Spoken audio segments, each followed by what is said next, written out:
चलिए मंत्र पाठ। ओम सहना ववतु सहनौ भुनक्तु सह वीर्यं करवावहै तेजस्विनावधीतमस्तु मा विद्विषावहै। ओम येन धौता गिरः पुंसां विमलैः शब्दवारिभिः समश्चाज्ञानजं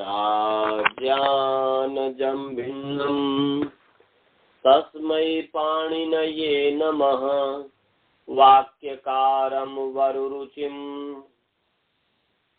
भाष्यकारं पतञ्जलिं पाणिनिसूत्रकारं च प्रणतोऽस्मि मुनित्रयम्।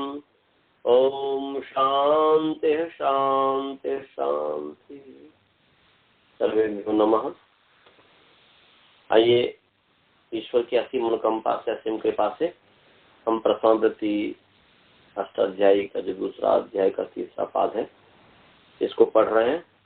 हमने पिछले पाठ में तृतीया च होश छंदसी यहाँ तक हमने पढ़ा दिया था। अब जो है आगे चौथे नंबर सूत्र से चलेंगे। अंतरांतरेण युक्ते, अंतरांतरेण पीछे। हेलो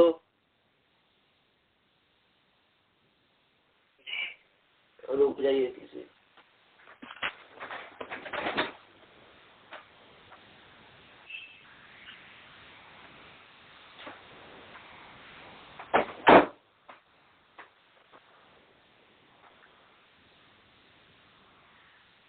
अंतरांतरेण युक्ते,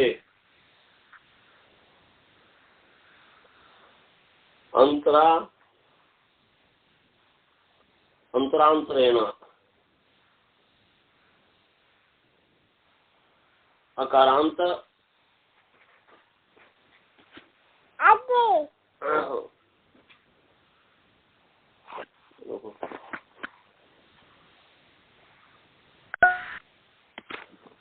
अंतरांतरेण युक्ते,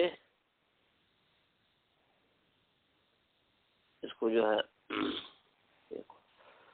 अंतरा च अंतरेण च इति अंतरांतरेणौ, अंतरा च अंतरेण च इति अंतरांतरेणौ, और ताभ्याम युक्तः इति अंतरांतरेण युक्तः तस्मिन् अंतरांतरेण युक्ते। ऐसा अंतरांतरेण युक्ते अकारांत पुंलिंग अंतरांतरेण युक्त सप्तमी एक वचन है। तो अंतरा च अंतरेण च इति अंतरांतरेण ताभ्याम युक्तः है, युक्तः या अंतरांतरेणाभ्याम युक्तः इति अंतरांतरेण युक्तः तस्मिन् अंतरांतरेण युक्ते। इतरेतर योग द्वंद्व इतरेतर योग द्वंद्व तृतीया, मैत्रेतर योग द्वंद्व गर्भ तृतीया तत्पुरुष समास है।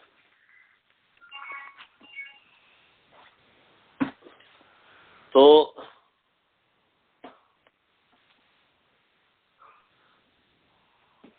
यहाँ पर द्वितीया कर्मणी द्वितीया से द्वितीया की अनुवृत्ति आ रही है। तो क्या अर्थ हो गया? हाँ बोलिए। नपुंसक लिंग भी हो सकता है क्या? हाँ नपुंसक भी हो सकता है, पुंलिंग भी हो सकता है, दोनों हो सकता है। युक्त शब्द जो पुंलिंग भी हो सकता है, नपुंसक लिंग भी हो सकता है। नपुंसक लिंग किया। हाँ ठीक है, वो भी ठीक है। क्योंकि अंतरांतरेण जब यदि ये अंतरार अंतरेण से युक्त जो शब्द है, अंतरांतरेण के योग में अंतरार अंतरेण के साथ जो युक्त है उसमें द्वितीया होती है। तो यहाँ पर जो है शब्द का विशेषण मानेंगे तो पुंलिंग हो जाएगा, शब्द रूपम का विशेषण मानेंगे तो नपुंसकलिंग हो जाएगा, ऐसा हो जाएगा। तो कोई ऐसी बात नहीं है। तो अंतरांतरेण युक्त से, ओहो रुक जाइए, बच्चे जो आ गया है उनकी माँ सो गई है, रुक जाइए अभी थोड़ा सा।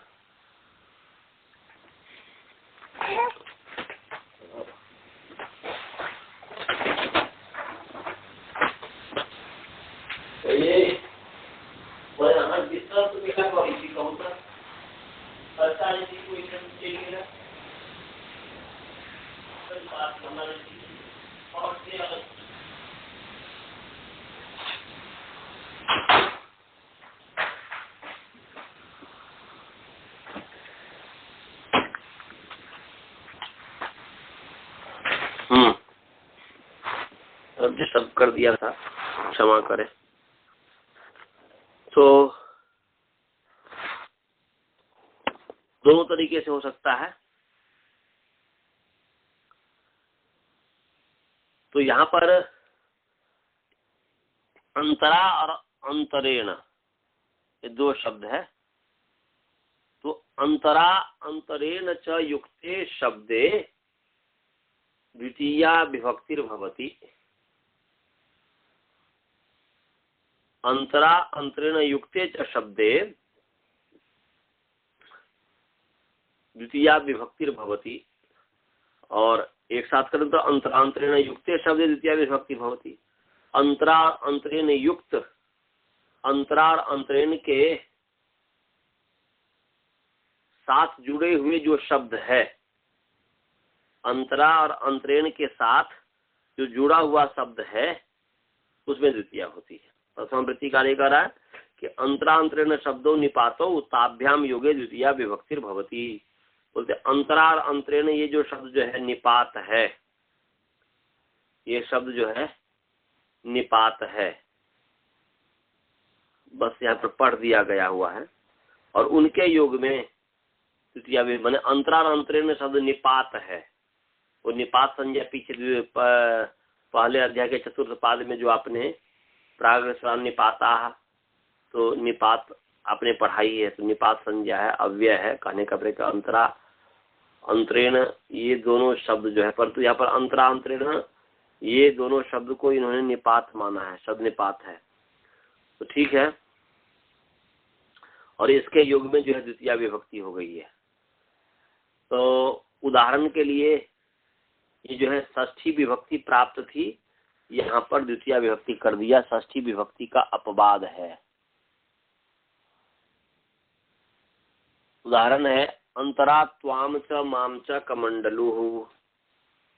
अंतरा त्वाम च माम च कमंडलु। अंतरेण है अंतरेण पुरस्कारम न किंचित लभ्यते। अग्निम अंतरेण कथम पचेत।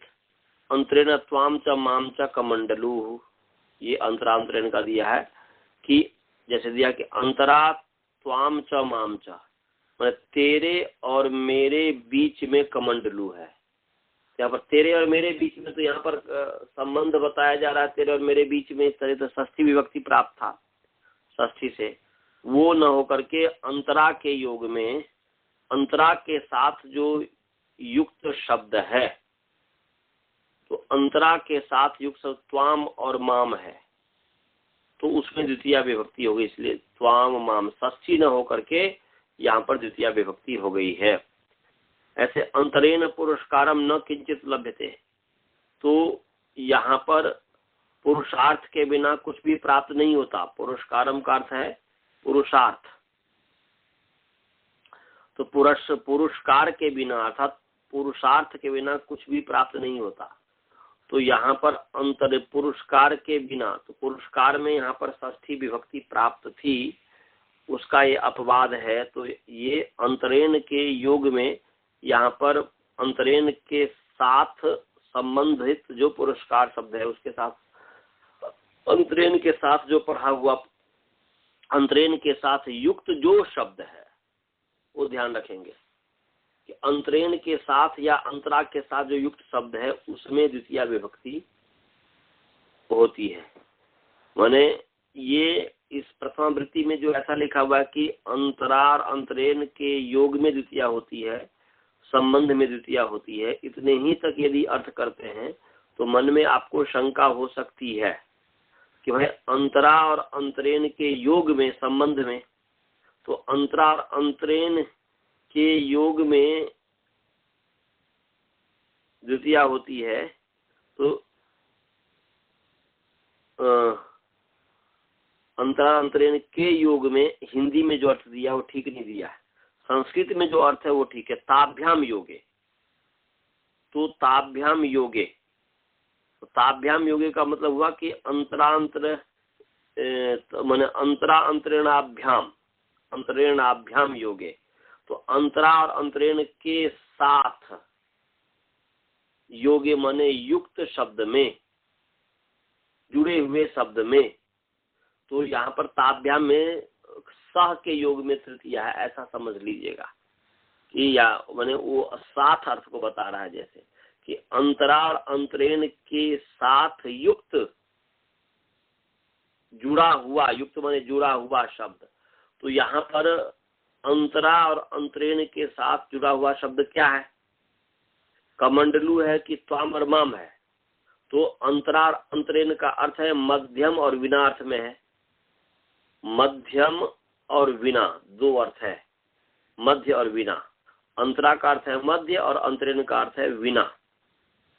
तो अंतरा अंतरेण जो निपातो मध्यम विना विनार्थक गृह्यते, माने अंतरा अंतरेण जो निपात है मध्यम और विना अर्थ वाले निपात में गृहित होता है, मध्यम और बिना अर्थ में है, कहने का अभिप्राय ये है। तो यहाँ पर तेरे और मेरे बीच में, तो अंतरा का अर्थ है बीच में, तो उस तेरे और मेरे के साथ अंतरा का संबंध है, इसलिए तेरे और मेरे में द्वितीय विभक्ति हो जाएगी, ये समझना है। कमंडलू के साथ माने तेरे और मेरे बीच में कमंडलू है, तो अंतरा अंतरेण के योग में का मतलब है कि उनके साथ युक्त शब्द में, उनके साथ जुड़ा हुआ जो शब्द है, तो उनके साथ जुड़ा हुआ शब्द तू और मैं है। ऐसे अंतरेण पुरस्कारम न किंचित लभ्यते, तो पुरुषार्थ के बिना, तो यहाँ पर अंतरेण का संबंध पुरस्कार के साथ है, इसलिए यहाँ पर द्वितीय विभक्ति हुई है। ऐसे अग्निम अंतरेण कथम पचेत, अग्नि के बिना कैसे पकाया जा सकता है, कैसे पकावे? अग्नि के बिना कैसे पके? कथम पचेत, तो अग्नि के बिना कैसे पके या कैसे पकाए, कैसे पकावे? तो यहाँ पर अंतरेण का के साथ जो अग्नि का संबंध, इसलिए अग्नि में द्वितीय विभक्ति हो गई है। और अंतरेण त्वाम माम च कमंडलु, तेरे और मेरे बीच में, तो अंतरेण का अर्थ बीच भी है। अंतरेण का अर्थ जैसे मध्यम और विना अर्थ है, तो अंतरा का अर्थ विना है और अंतरेण का अर्थ अंतरा का अर्थ मध्य है और अंतरेण का अर्थ विना है, वो तो है ही, परंतु अंतरेण का भी अर्थ विना है, ये समझना है। अंतरेण का भी अर्थ क्या है? बीच है, बीच में है, इसलिए अंतरेण त्वाम तमाम से कमंडलू, तेरे और मेरे बीच में कमंडलू है, ऐसा अर्थ हुआ। बालबोध जी समझ में आ गया? बालबोध जी समझे जी? स्वाति जी आप समझ गई?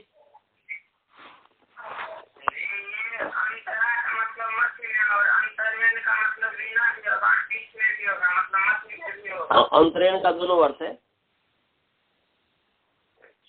हाँ, अंतरा अंतरेण दोनों मध्यम और बिना अर्थ में है, बिना अर्थ वाले हैं। तो यहाँ पर अंतरेण जैसे वाक्य जैसे लग रहा है, उससे यही पता चलता है कि जैसे अंतरेण त्वाम च माम च कमंडलू, तो इसका ये अर्थ तो नहीं कह सकते तेरे बिना मेरे बिना कमंडलू है, ऐसा तो नहीं है, तेरे और मेरे बीच में कमंडलू है। तो यहाँ पर अंतरेण का अर्थ बीच ही, बीच अर्थ पता चलता है यहाँ पर। आगे है काला ध्वनोर अत्यंत संयोगे, काला ध्वनोर अत्यंत संयोगे, काला ध्वनो हो, नकारांत पुंलिंग काला ध्वन शब्द सप्तमी विभक्ति द्विवचन है, और अत्यंत संयोगी अकारांत पुंलिंग अत्यंत संयोग सब सप्तमी एक वचन है। समास है कालाध्वनों में कालश्च अध्वा च इति कालाध्वानौ, माने कालश्च अध्वा च इति कालाध्वानौ तयो कालाध्वनो, तीसरे तयोग द्वंद्व समास हो गया। और अत्यंत संयोग में जो समास है अत्यंत तासु संयोग, संयोग से अत्यंत संयोग, तस्मिन अत्यंत संयोग, कर्मधारय तत्पुरुष समास हो गया। और कालह का मतलब है समय, और अध्वा जो शब्द है उसका अर्थ है मार्ग, इस चीज को समझना है। तो अंत्यश्चासौ संयोग सॉरी अत्यंतश्चासौ संयोग अत्यंत संयोग, कर्मधारय समास हो गया तत्पुरुष। तो अत्यंत का मतलब क्या है? समास तो हो गया कर्मधारय, परंतु अत्यंत शब्द का क्या अर्थ है? इसको प्रथमावृत्ति कर खोल रहा है कि अंतम अनतिक्रांत अत्यंत, और अत्यंत संयोग अत्यंत संयोग, कर्मधारय तत्पुरुष समास किया। अत्यंत संयोग है अत्यंत चासु संयोग इति अत्यंत संयोग, दोनों तरीके से कर सकते हैं। हाँ, तो यहाँ पर जो है कि ऊपर से अनुवृत्ति द्वितीया की अनुवृत्ति आ रही है, तो और अत्यंत संयोग का मतलब अत्यंत माने अंतम अतिक्रांत, अंत को जो अतिक्रांत किया हुआ है, अंत जो अंतिम जो चीज है उससे भी जो उसको भी अतिक्रांत कर गया, उससे भी जो आगे बढ़ा हुआ है, तो उसको कहेंगे अत्यंत। अत्यंत का मतलब क्या है जी? अंतम अतिक्रांत। क्या अर्थ है बालबोध जी? अंतम अतिक्रांत।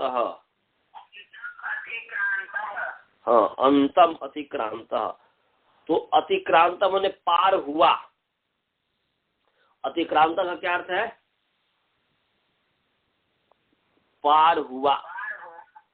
जैसे मान लो दो व्यक्ति चल रहा है, दो व्यक्ति में दोनों साथ चल रहा है, दो मोटरसाइकिल से या साइकिल से चल रहे हो, उसमें से साथ साथ, परंतु एक जो है दूसरे को पार कर गया, तो वो जो व्यक्ति हो गया वो अतिक्रांत व्यक्ति हो गया, पार किया हुआ व्यक्ति हो गया, पार किया हुआ। समझ गया जी? तो यहाँ पर अंतम अतिक्रांत, अंत को जो अतिक्रांत किया हुआ है उसको अत्यंत कहेंगे। तो अंतिम है उसको अतिक्रांत में ना अधिक, क्या हो गया जी? अधिक, ये हो गया। तो अधिक भी अर्थ वहां ये हुआ। अब जो है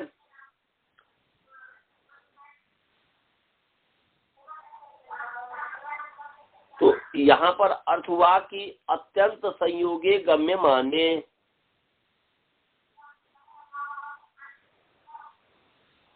अत्यंत संयोगे गम्य माने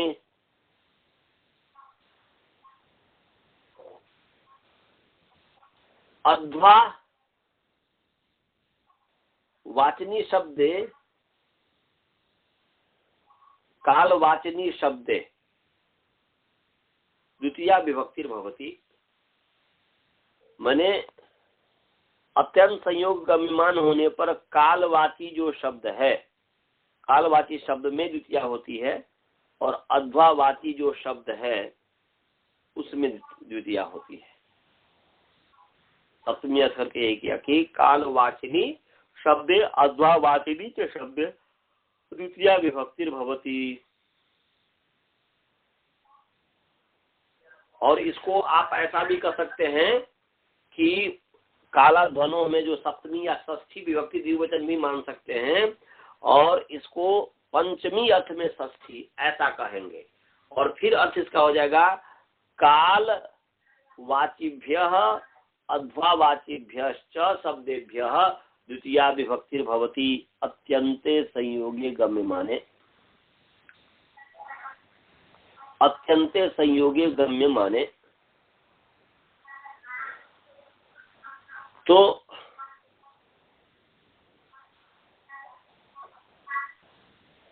कालवाची शब्द और अध्वावाची शब्द, मार्ग को कहने वाला, काल टाइम को कहने वाला शब्द, काल को कहने वाला शब्द, समय को कहने वाले शब्द और मार्ग को कहने वाले जो शब्द है उससे द्वितीय विभक्ति होती है,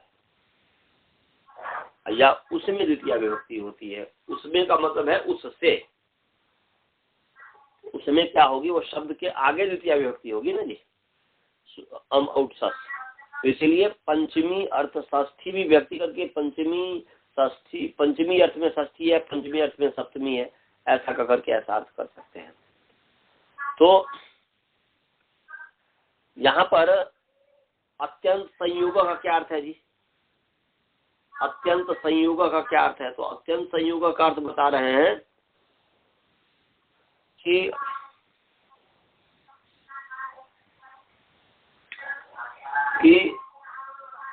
क्रिया, गुण और द्रव्य, क्रिया, द्रव्य, गुण और द्रव्य, तो क्रिया गुण द्रव्यों के साथ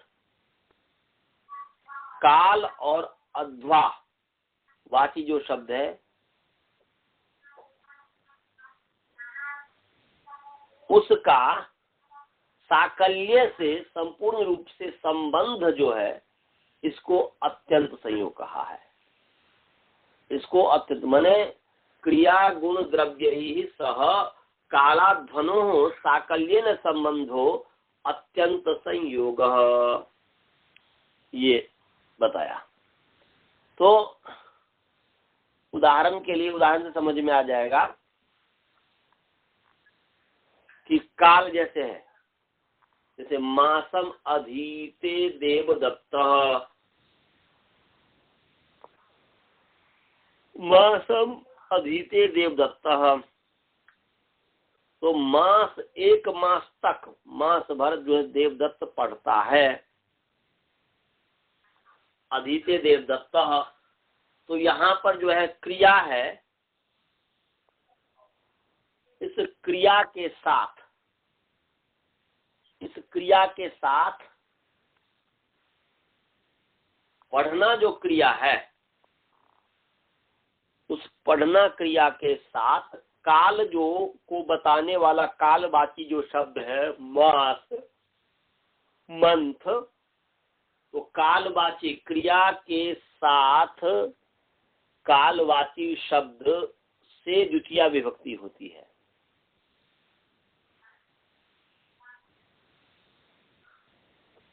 माने तो यहाँ पर क्रिया के साथ कालवाची का संबंध है,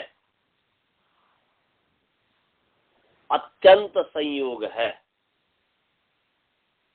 माने अंत का अतिक्रमण, अत्यंत माने अंतम अतिक्रांत इति अत्यंत हमने बताया था। तो अंत का अतिक्रांत किया हुआ, तो अंत का अतिक्रांत किया हुआ, इसका मतलब ये हुआ कि अंत को भी अतिक्रांत कर दिया, मतलब निरंतर, ये हो गया। अंत का अतिक्रांत माने अंत को, अंत से भी आगे बढ़ गया, मतलब ये हुआ कि अंत से भी जब आगे बढ़ गया तो मैंने आगे बढ़े तो निरंतर और अधिक, ये अधिक। तो यहाँ पर अत्यंतः का मतलब जो हुआ, भाव जो निकला वो निरंतर निकला, निरंतर निकला। इसीलिए यहाँ पर मासम अधीते देवदत्त, देवदत्त जो है एक मास तक पढ़ता है, मास भर पढ़ता है। तो यहाँ पर मास जो कालवाची शब्द है इसमें द्वितीय हो गई है, और पता चल रहा है इससे कि अत्यंत संयोग गम्यमान है। अत्यंत संयोग निरंतर जो संबंध है वो गम्यमान है, अर्थात कालवाची शब्द का जो है क्रिया के साथ कालवाची शब्द का निरंतर एक मास तक निरंतर संयोग गम्यमान है। ऐसे ही है प्रथम वृत्ति में उदाहरण दिया, मासम अधीतो अनुवाकः, मासम अधीतो अनुवाकः, तो अधीतः इसे मया कर दीजिए, अध्यार कर लीजिए या त्वया कर लीजिए, या तेन कर लीजिए, कोई कुछ भी कर लीजिए। मासम अधीतो अनुवाक कहा, तो अनुवाक जो है 1 मास तक, मास भर पढ़ा। ऐसे ही उदाहरण है मासम कल्याणी, तो मासम कल्याणी ये मास भर कल्याण करने वाली, ऐसा। तो मास भर कल्याण करने वाली। अच्छा जी, हाँ बोलिए। ये अध्वर्म का, अच्छा अध्वर्मासी, जो अध्वर्मासी का क्या अर्थ है? मास, अध्वा का मतलब हुआ मार्ग। मार्ग, हाँ, अध्वा माने मार्ग, रास्ता, रोड, सड़क। तो सड़क अर्थ को कहने वाला जो भी शब्द होगा उसके साथ माने उससे द्वितीय विभक्ति होगी अत्यंत संयोग गम्यमान होने पर। समझ में आया? क्योंकि यहाँ पर कह रहे हैं ना कि जैसे क्रोशम अधीते देवदत्ता, क्रोशम अधीते देवदत्ता, जैसे काल का हमने उदाहरण पहले दिया था ना कि मासम अधीते देवदत्ता, देवदत्त 1 मास निरंतर पढ़ता है, 1 मास तक। संवत्सरम अधीते देवदत्ता, यजदत्त जो है 1 वर्ष तक निरंतर पढ़ता है। तो ये मासम जो काल है उसके साथ माने उसका जो है क्रिया के साथ, अधीते क्रिया के साथ संयोग है, इसलिए मासम द्वितीय विभक्ति हो गई। समझ में आया जी? बालबोध जी, बालबोध समझ में आया? नहीं, जहाँ समझ में आया वहां पर पूछना, ये नहीं सोचना कि जो है कि आचार्य जी क्या बोलेंगे। आप लोगों को समझ में आया? अनंत जी भी शायद जुड़े हुए हैं। अनंत जी, आपको समझ में आया? आचार्य जी समझ आया, मैं द्रोण जुड़ा हूँ। अच्छा, द्रोण जी हैं, तो आपको समझ में आया? हाँ सर। हाँ, तो मासम कल्याणी, तो मासम कल्याणी माने मास भर कल्याणी माने सुखदाई, मास भर 1 मास तक सुख देने वाली कोई भी चीज हो गया। ऐसे दिया मासम गुड़धाना, मासम गुड़धाना 1 मास तक गुड़धानी, गुड़ की धानी हुई, गुड़धानी कुछ होगा। तो यहाँ पर जो है कालवाची जो शब्द है मास, उसमें द्वितीय विभक्ति हो गई है। ऐसे ही यदि आप जो है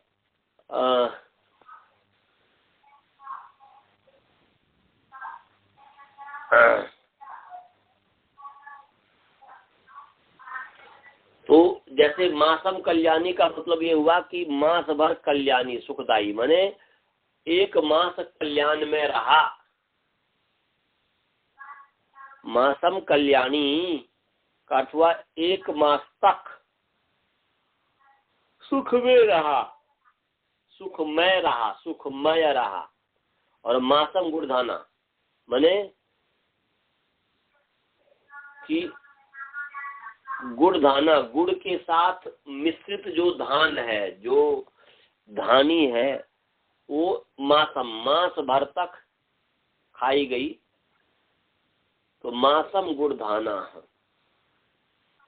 संवत्सरम गुड़धाना 1 वर्ष तक गुड़ मिश्रित धानी खाई।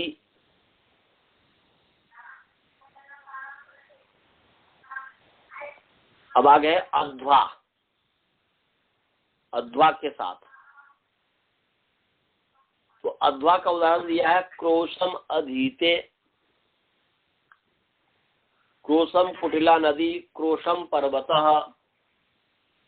तो क्रोशम अधीते देवदत्त, आप इसमें जोड़ दीजिए। तो देवदत्त जो है 1 कोष तक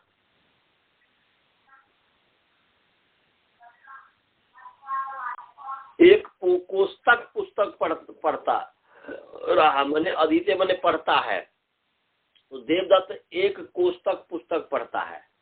ये हुआ क्रोशम अधीते देवदत्ता का मतलब हुआ देवदत्त एक कोष्टक पुस्तक पढ़ता है,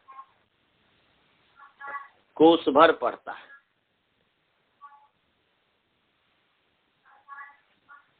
तो यहाँ पर जो मार्ग है, क्रोश जो कोष को, हमारे यहाँ पर क्रोश को कोष कहते हैं, एक कोष, दो कोष, तीन कोष। तो ये कोष जो शब्द है ये मार्ग अर्थ को कह रहा है, रास्ते को कह रहा है। तो इसलिए यहाँ पर इसमें द्वितीया विभक्ति हो गई है। अध्वावाची जो शब्द क्रोश है उसमें द्वितीया विभक्ति हो गई है। क्रोशम कुटिला नदी, क्रोशम कुटिला नदी का मतलब हुआ कि एक कोष तक नदी टेढ़ी है। तो यहाँ पर अत्यंत संयोग गम्यमान है, निरंतर जो है ना संयोग है एक कोष तक। तो एक कोष तक या योजनम कुटिला नदी या क्रोशम कुटिला नदी, नदी एक योजन तक टेढ़ी है या एक कोष तक टेढ़ी है। ये अब ऐसे क्रोशम पर्वत। हाँ बोलिए।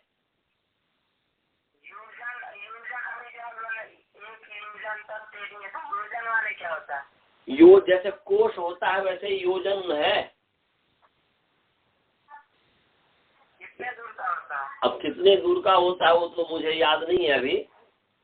वो जो है ना उसमें आया ना, हनुमान चालीसा में भी आता है ना,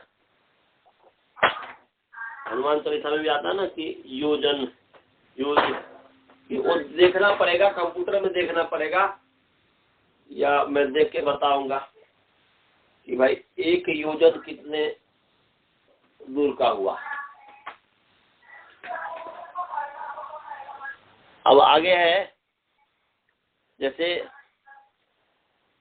क्रोशम पर्वत या योजनम पर्वत, तो कोष भर तक जो पर्वत, मतलब एक कोष तक पर्वत है, पहाड़ है।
बोल रहे अनुवाक का अर्थ पूछ रहे हैं कि अनुवाक का क्या अर्थ है।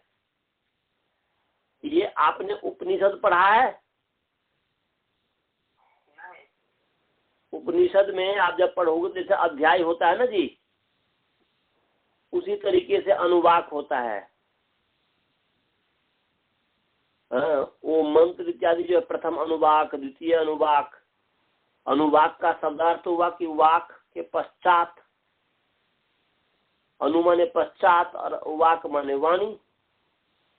तो वाणी के पश्चात जो कुछ भी शब्द बनाया गया वो अनुवाक हो गया। शब्दार्थ में तो ये अर्थ हुआ। परमात्मा की वाणी वेद है, उसके पश्चात उस वेद को समझने के लिए जो उपनिषद इत्यादि ग्रंथ बनाए गए वो अनुवाक हो गया।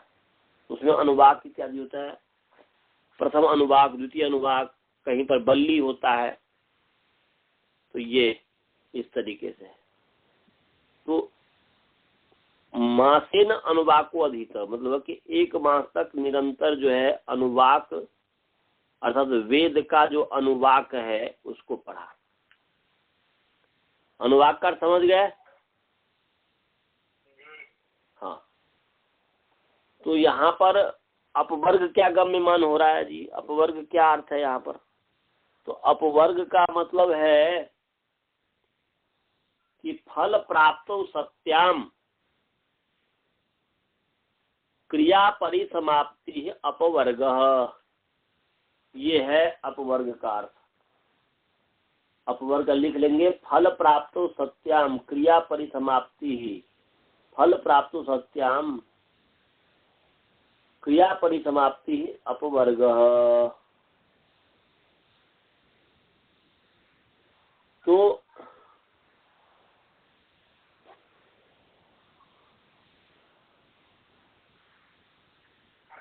तो यहाँ पर जो है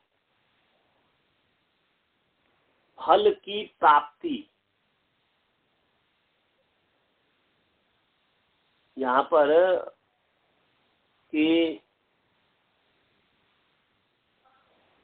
एक मास तक जो है अनुवाक पढ़ा या संवत्सरीन अनुवाक को देते, एक वर्ष तक अनुवाक पढ़ा। तो यहाँ पर जो है अपवर्ग क्या है? माने फल की प्राप्ति होने पर, फल प्राप्तो सत्याम, फल की प्राप्ति होने पर क्रिया परिसमाप्ति, क्रिया की समाप्ति होना, ये अपवर्ग कहलाता है। अपवर्ग का मतलब क्या है जी? कि फल प्राप्तो सत्याम क्रिया की परिसमाप्ति, क्रिया का समाप्त होना, वो अपवर्ग है। तो यहाँ पर जो है जो उदाहरण है कि मासेन अनुवाक को अधीत, एक मास तक अनुवाक को जो है पढ़ा और उसे ग्रहण भी किया, पढ़ा और उसे ग्रहण भी किया। तो फल की प्राप्ति होने पर जो क्रिया की परिसमाप्ति होती है, तो फल की प्राप्ति होने पर यहाँ पर क्रिया की समाप्ति, नाश भर तक अनुवाक पढ़ा। इसका मतलब है कि उसने मन में विचार किया था कि हमें एक मास में ये चीज प्राप्त कर लेना है,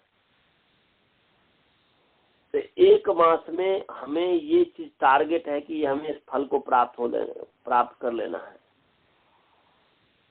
तो इसलिए फल की प्राप्ति होने पर क्रिया की समाप्ति, जब फल प्राप्त हो गया, हमारा टारगेट जो है ये प्राप्त करना, तो उस करने के बाद क्रिया की समाप्ति हो जाती है।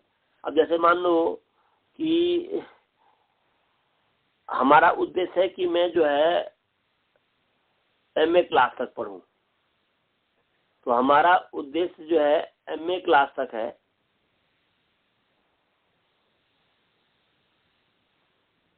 तो यहाँ पर जो है कि तब तक हमने गोल जब बनाया कि हमें जो है हमें जो उपनिषद पढ़ना है या अनुवाक पढ़ना है,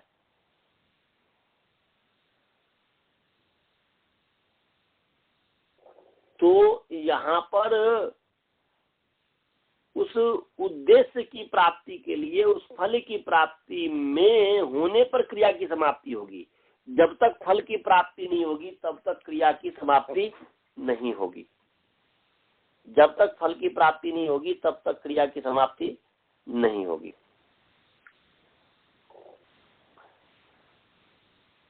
तो मासेन अनुवाको अधीतः का मतलब कि 1 मास तक अनुवाद पढ़ा। तो वो जो पढ़ा किसी उद्देश्य के साथ पढ़ा, किसी उद्देश्य को लेकर के पढ़ा। तो वो जो उद्देश्य, जो फल था, उसकी प्राप्ति होने पर अब क्रिया की समाप्ति हो जाएगी, पढ़ना बंद हो जाएगा या कोई भी कार्य करना बंद हो जाएगा जो व्यक्ति लक्ष्य लेकर के चलता है। तो एमए क्लास तक पढ़ा, अब वो हमारा लक्ष्य एमए क्लास तक है, उसके पश्चात उस फल की प्राप्ति हो गई तो क्रिया की परिसमाप्ति हो जाएगी, क्रिया समाप्त हो जाएगी। तो वो पढ़ना क्रिया समाप्त हो जाएगा। समझ में आया जी? हाँ। अब आगे है ऐसे क्रोसेन, ये तो काल का है, और अध्वावाची जो हो गया क्रोसेन अनुवाको अधीतः। 1 कोष तक अनुवाक पढ़ा, 1 कोष तक अनुवाक पढ़ा। तो 1 कोष तक अनुवाक पढ़ा का मतलब क्या हुआ जी? माने वो जो है उसके मन में जो एक कोई लक्ष्य है। अब जैसे मान लीजिए मैं उदाहरण बताता हूं, जैसे कि मैं हर दिन जो आजकल मैं स्कूल जाता हूँ पढ़ने के लिए, मंडे टू फ्राइडे। तो मैं जो है मंडे टू फ्राइडे जो मैं जाता हूँ, तो यहाँ से जब गाड़ी चलाता हूँ तो मैं गाड़ी चलाने का क्रिया तब तक करता हूँ जब तक कि हमारा जो गोल है कि स्कूल में पहुंचना, तब तक न हम, जब तक हम पहुंच न जाए। तो फल की प्राप्ति होने पर क्रिया की परिसमाप्ति, फल की प्राप्ति होने पर तो हमें जो है स्कूल जाना जो है, पहुंचना जो है, इस फल की प्राप्ति होने पर ड्राइविंग क्रिया की समाप्ति हो गई, ये अपवर्ग हो गया। तो यहाँ पर ऐसे ही मासेन अनुवाको अधीतः, मास भर से, 1 मास से अनुवाक पढ़ा, 1 मास से अनुवाक, 1 माने मास भर में जो है 1 मास में या मास भर में अनुवाक पढ़ा, 1 साल में अनुवाक पढ़ा। तो यहाँ पर कोई ना कोई यहाँ पर लक्ष्य बता रहा है। तो 1 मास तक जो है निरंतर वेद का जो अनुवाक है, अनुवाक माने अध्याय है, अनुवाक माने अध्याय है, उसको पढ़ा। संवत्सर अनुवाक को अधीतः, 1 वर्ष तक निरंतर वेद का अनुवाक पढ़ा और उसे ग्रहण भी कर लिया। तो ये तो एक क्रोश हो गया। योजना ऐसे हो जाएगा, योजना अनुवाक को अधीतः। तो अपवर्ग सभी को समझ में आ गया। यहाँ पर जो है प्रथमा वृत्तिकार अपवर्ग का जो मतलब बताते हैं हिंदी भाग में, वो बताते हैं कि ये थोड़ा दूसरे तरीके से, डिफरेंट तरीके से जो अर्थ कर रहे हैं, डिफरेंट तरीके से अर्थ कर रहे हैं कि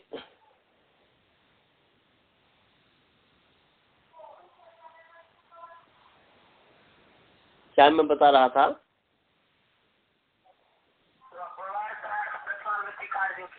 हाँ, अच्छा, अपवर्ग कार्य जो प्रथम वृत्तिकार किया है वो कह रहा है कि मासेन अनुवाक को अधीतः का अर्थ यह हुआ कि मास भर में अनुवाक पढ़ा और वह अच्छी प्रकार याद भी कर लिया। तो याद हो जाना अपवर्ग हुआ।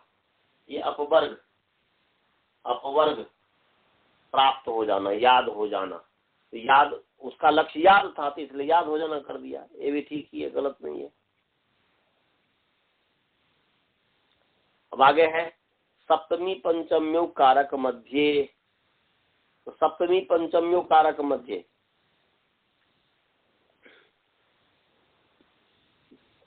ईकारांत स्त्रीलिंग सप्तमी पंचमी शब्द, प्रथमा व्यक्ति द्विवचन है, और कारक मध्य, अकारांत पुंलिंग कारक मध्य शब्द सप्तमी विभक्ति जो है एक वचन है। तो यहाँ पर अनुवृत्ति जो है काला ध्वनो रत्यन से उसे काला ध्वनो की अनुवृत्ति ले आइए। और कारक जो मध्य है सप्तमी पंचमी कारक मध्य, इसमें समास है सप्तमी च पंचमी च इति सप्तमी पंचम्यौ, इसी से युग द्वंद्व हो गया। और कारक मध्य है कि कारकयोर मध्य इति कारक मध्य तस्मिन् कारक मध्य।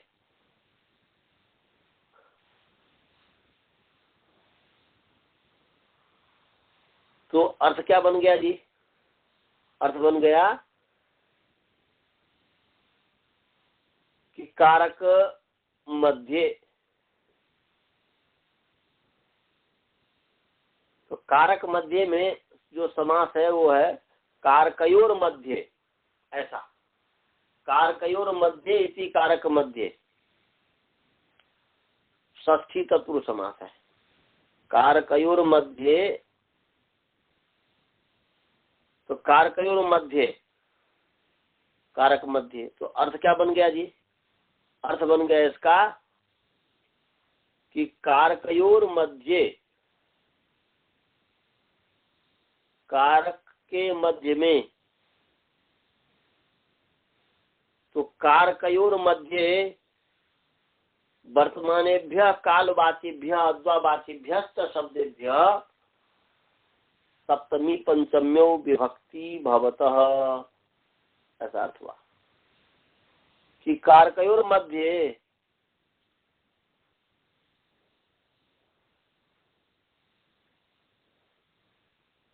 कारकयोर मध्य यौ कालाध्वनौ तद वाचिभ्याम शब्दाभ्याम सप्तमी पंचम्यो विभक्तौ भवतः, ऐसा प्रथम प्रतिकर अर्थ कर रहा है कि कारक के मध्य में जो काल और अध्वावाची जो शब्द है उससे सप्तमी और पंचमी विभक्ति होती है।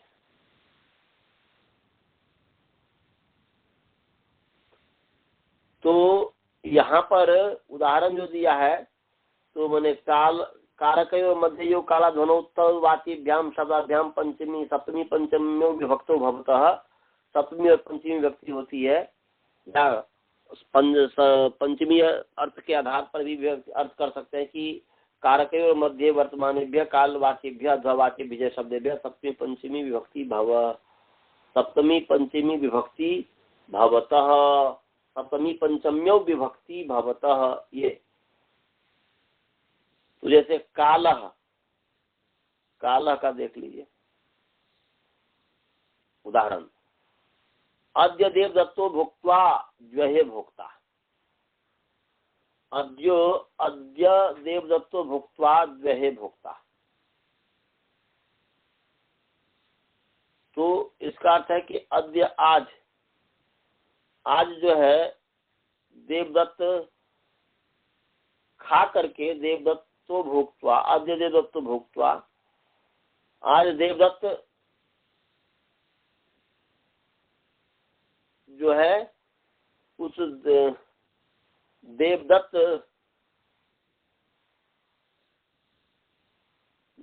देवदत्त खा करके, आज खा करके द्वहे भोक्ता, 2 दिन के बाद, 2 दिन के पश्चात खाएगा, द्वहे 2 दिन में खाएगा।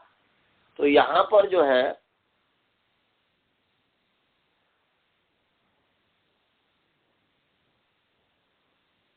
कारक के मध्य में तो देवदत्त भोक्त्वा द्वहे भोक्ता,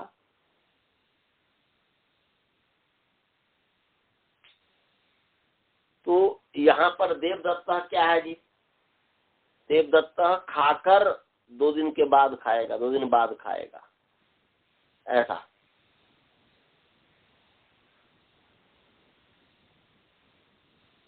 तो कारक के मध्य में काल और अध्वावाची शब्द है,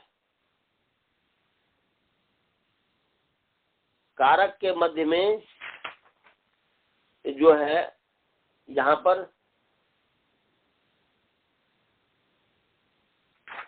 तो कारक का मध्य कब होगा? जब दो कारक होगा तभी उसका मध्य बनेगा। जब कारक जो है, जब दो कारक होगा तभी मध्य बनेगा।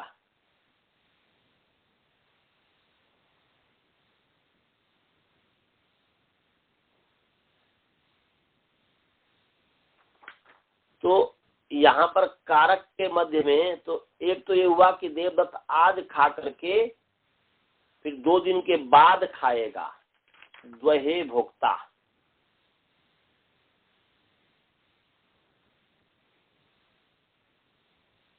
तो यहाँ पर जो है कारक का मध्य क्या हुआ?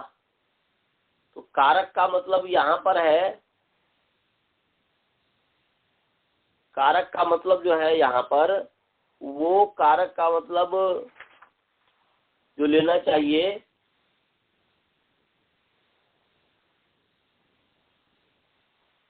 क्रिया। कारक का अर्थ जो है क्रियाया निर्वर्तकम इति कारकम है। तो यहाँ पर कारक का अर्थ जो है क्रिया। तो यहाँ पर एक तो जो है, या कारक का अर्थ जो है क्रिया न मान करके कारक को शक्ति मान ले, कारक को शक्ति माने। तो यहाँ पर जो है आज जो भोजन क्रिया, तो आज जो कोई भोजन करता है तो आज की भोजन क्रिया की कर्तृ शक्ति, 2 दिन के पश्चात की जो भोजन क्रिया की शक्ति, ये दोनों भिन्न भिन्न हो जाएगा। आज हमने जो भोजन किया तो आज जो हमारे अंदर शक्ति है उस भोजन को करने की, और 2 दिन के बाद जो करेंगे भोजन तो उसमें दोनों में अंतर हो जाएगा। इसलिए कह रहे हैं कि कारक को शक्ति मानने में दो कारकों के मध्य वाली, कारकयोर मध्य माने कारक मध्य, कारक के मध्य में तो एक कारक हो गया, एक कारक हो गया देवदत्त का भोजन करना, और फिर जो है 2 दिन बाद जो भोजन करके द्वये भोक्ता करेंगे। दूसरा जो कारक हो गया द्वये भोक्ता, वो 2 दिन के बाद का कारक हो गया। उन कारक के मध्य में ऐसा अर्थ हो गया। समझे जी?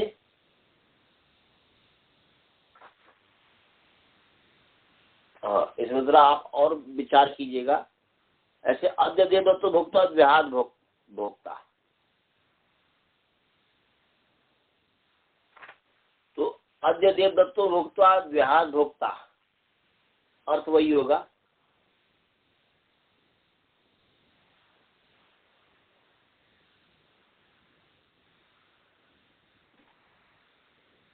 तो यहाँ पर द्वितीय विभक्ति प्राप्त थी। यहाँ पर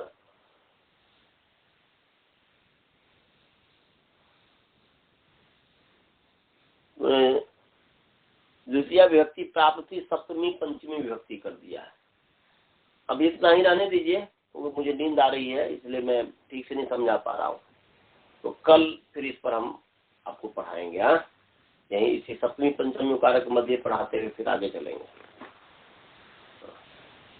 ओम पूर्णमदः पूर्णमिदं पूर्णात् पूर्णमुदच्यते पूर्णस्य पूर्णमादाय पूर्णमेवावशिष्यते। ओम शांति शांति शांति। नमस्ते। नमस्ते नमस्ते।